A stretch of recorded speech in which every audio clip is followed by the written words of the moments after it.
जी हाँ, आपने हमारे कवर पेज पे बिल्कुल ठीक पढ़ा है।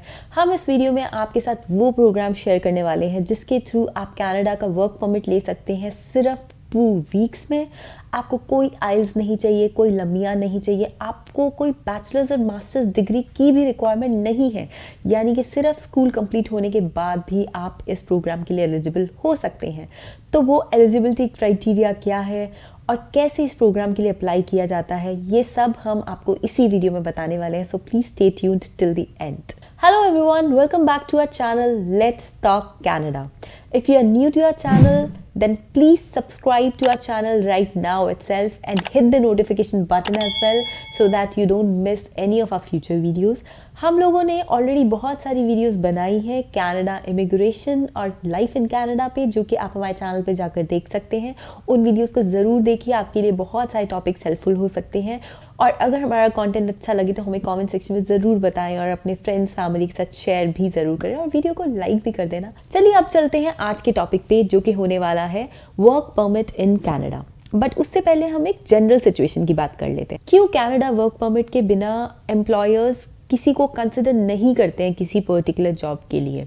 उसका रीज़न ये है कि अगर किसी कैनेडियन एम्प्लॉयर को किसी भी एप्लीकेंट को हायर करना है जो कि अभी कनाडा में नहीं है, जिसके पास कनाडा का वर्क परमिट नहीं है, तो उनको एक प्रोसेस को करना पड़ता है जिसको कहते हैं लमिया, LMIA, which is labour market impact assessment.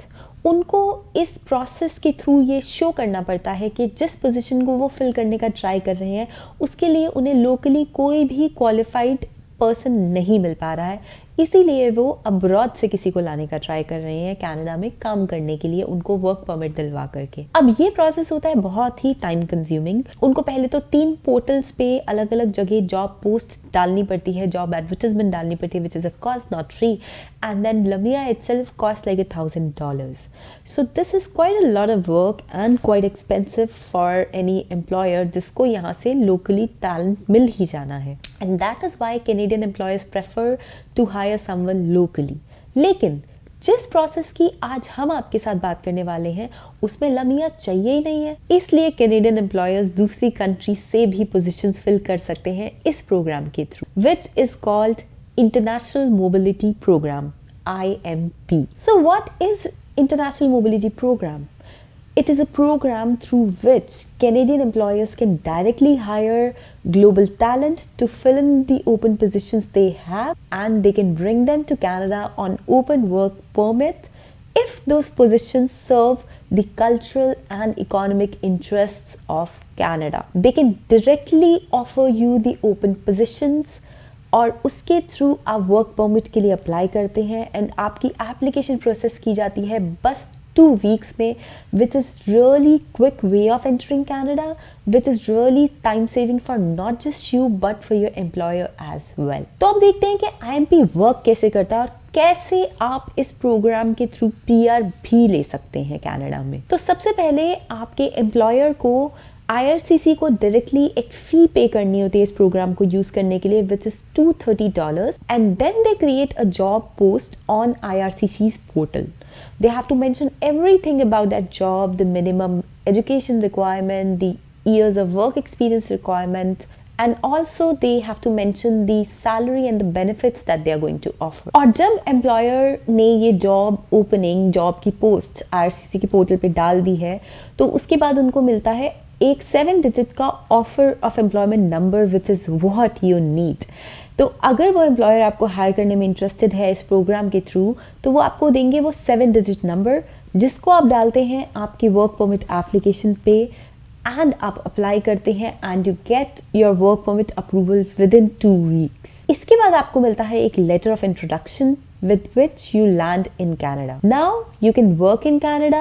आप 1 साल का अपना एक्सपीरियंस बनाओ और उसके बाद CEC के थ्रू, CEC यानी कि कैनेडियन एक्सपीरियंस क्लास के प्रोग्राम के थ्रू आप अपने और अपनी फैमिली के लिए PR अप्लाई कर सकते हैं। कैसे आप IMP के प्रोग्राम के लिए एलिजिबल हो सकते हैं? बिकॉज अगर इतना ही सिंपल होता तो ऑब्वियसली कितने सारे लोग इस प्रोग्राम के थ्रू ऑलरेडी यहाँ पर मैं पहुँच चुके होते। एक्चुअली आते हैं इसी प्रोग्राम के थ्रू बहुत सारे लोग अलग अलग कैटेगरीज में यहाँ पर आते हैं, क्योंकि ऐसा है कि आईएमपी के अंडर बहुत सारी इमिग्रेशन स्ट्रीम्स हैं।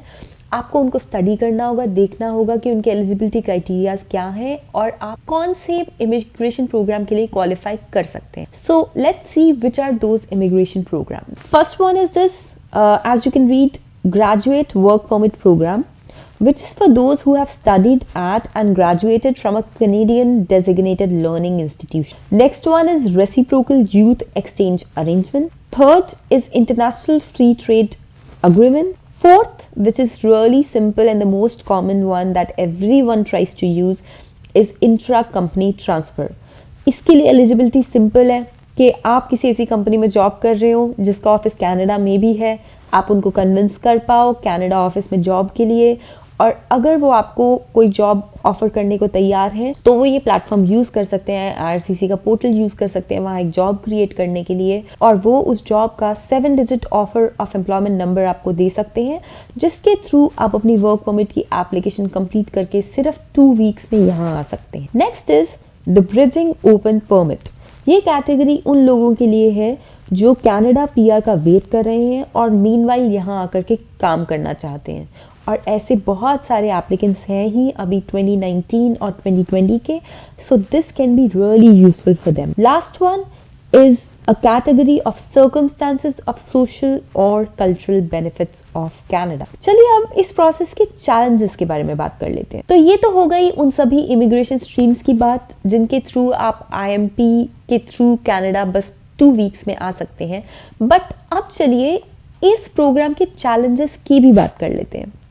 भाई लमिया तो चाहिए नहीं है, वो तो हो गया क्लियर कि लमिया की प्रोसेस इसके पचड़े में पड़ना ही नहीं पड़ेगा, बट एक बहुत ही ज़रूरी बात है जो आपको मालूम होनी चाहिए, और वो बात ये है कि इस पोर्टल की जॉब्स लमिया एग्जम्प्ट कैटेगरी की ही हो सकती है। यानी कि ऐसा नहीं है कि इस प्रोग्राम के लिए लमिया नहीं चाहिए, बल्कि बात ये है कि इसमें उन्हीं एनओसी जॉब्स को कंसिडर किया जाता है जिनके लिए अमिया रिक्वायर्ड ही नहीं होता, जो गवर्नमेंट की तरफ से ही लमिया एग्जम्प्ट लिस्ट में है। इसीलिए ऐसा नहीं है कि आप अपने किसी फ्रेंड, अपनी फैमिली मेम्बर को बोल दें जिनका खुद का यहाँ पर में बिजनेस है, आप उन्हें बोल दें कि यार छोटी मोटी जॉब मेरे लिए क्रिएट कर दे, इस पोर्टल पे सिर्फ $230 पे करने हैं और जॉब क्रिएट कर दे और मैं ऑफर एक्सेप्ट कर लूँगा और मैं 2 वीक्स में कनाडा आ जाऊँगा। ऐसा नहीं हो पाएगा। That job must fall under an NOC category which comes in LMIA exempt category. तो चलिए अब बात करते हैं कि वो कौन कौन से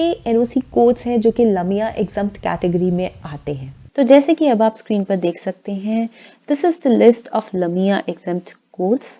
इसका लिंक आपको डिस्क्रिप्शन बॉक्स में मिल जाएगा। फटाफट से हम कैटेगरीज का एक ब्रॉड ओवरव्यू ले लेते हैं। Like for the people who can apply under Canadian interest, they can use code R205, and who can apply with R205? Let's see.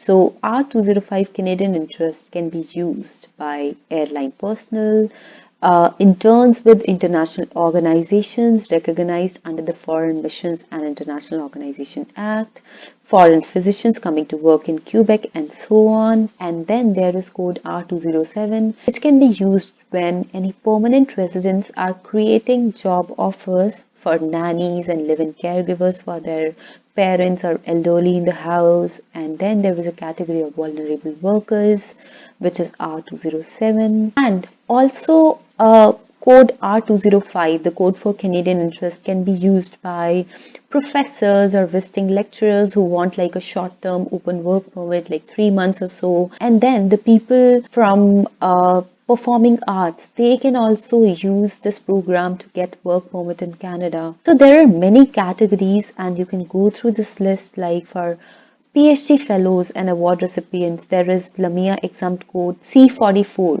तो अगर PhD वालों को यहाँ पर में एक जॉब ऑफर मिल रहा है, वो C44 को यूज करके एक ओपन वर्क परमिट अप्लाई कर सकते हैं। इसके अलावा रिलीजियस वर्क और चैरिटेबल वर्क कैटेगरी के लोग भी अप्लाई कर सकते हैं इंटरनेशनल मोबिलिटी प्रोग्राम के थ्रू open work permit के लिए. And of course there is a category for people who have no other means of support, who are refugee claimants, and they can use code R206. So this is like a detailed list, guys, which you can see if your occupation falls under Lamia exempt category, because then your process for Canada will be super quick. Like within 2 weeks, you can be here, and what can be better than that, right? So this was a video for today.